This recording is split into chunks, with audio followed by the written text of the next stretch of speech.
Did you know ancient Greek travelers had to worry about vampire seductresses with donkey legs? Meet the Empusa, terrifying shapeshifters who serve the goddess Hecate at dark crossroads. These creatures appeared as stunning women to lure unsuspecting men into deadly traps. But they had one embarrassing secret.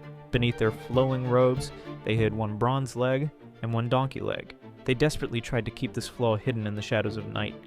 Empusa fed on young men's blood and life force during intimate encounters, draining their victims completely. They haunted Crossroads specifically because these in-between places gave them magical power to travel between worlds.